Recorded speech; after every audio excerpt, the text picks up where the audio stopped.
Big ബോസിൽ ഇമാതിരി വാങ്ങിക്കൂട്ടാൻ ഇത്രയും കഴിവുള്ള വേറെ വ്യക്തി ഇല്ല എന്ന് തന്നെ പറയണം. വേറെ ആരെയുമല്ല പറയുന്നത്, നമ്മുടെ സീക്രട്ട് ഏജന്റായ സായ്.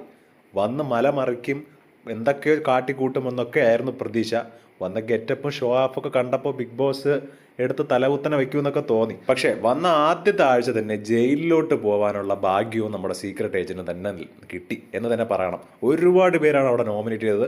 മാത്രമല്ല, ഈ നോമിനേഷൻ നടക്കുന്നതിന് മുൻപ് ഒരുപാട് പേരെടുത്ത് പോയി പറയുന്നുണ്ട്, എന്നെ ജയിൽ നോമിനേറ്റ് ആക്കണം, എനിക്ക് പല പ്ലാനും ഉണ്ട്, എനിക്ക് അവിടെ കിടക്കണം എന്നൊക്കെ പറഞ്ഞ്. ഇതൊക്കെ ചുമ്മാണ്. അവിടെ പോകുമ്പോൾ അറിയാം, അവിടെ ഒന്നുമില്ല, അരിയാട്ടിലും മാവാട്ടിലും മാത്രമായിരിക്കും സായി ചെയ്യാൻ പോകുന്നത്.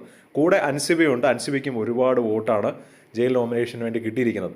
ഇനി അകത്ത് പോയിട്ട് എന്തൊക്കെ കാണിച്ച് കൂട്ടാൻ പോകുന്നു അറിയാം. പലരോടെ പറയുന്നുണ്ട് സായിക്ക് എന്തോ പ്ലാൻ ഉണ്ട്, ഒലക്കയാണ് എന്ന് മാത്രമേ എനിക്ക് പറയാനുള്ളൂ. ഒരു പ്ലാനും ഇല്ല. ചിലപ്പോൾ എങ്ങാനും എല്ലാവരും കൂടെ എന്നെ നോമിനേറ്റ് ചെയ്ത് കളഞ്ഞാലോ, ആ നാറ്റക്കേസ് ഒഴിവാക്കാൻ വേണ്ടിയാണ് നേരത്തെ എല്ലാവരുടെ അടുത്തൊന്ന് പോയി പറഞ്ഞത്. അത്ര മാത്രമേ ഞാൻ നോക്കിയപ്പോൾ കണ്ടുള്ളൂ. അല്ലാതെ അവിടെ അതിൻ്റെ അകത്ത് കിടന്ന് പ്രത്യേകിച്ച് പ്ലാനിങ് ഒന്നും ചെയ്യാനൊന്നും പറ്റുമെന്ന് തോന്നുന്നില്ല. നമുക്ക് എന്തായാലും കാണാം.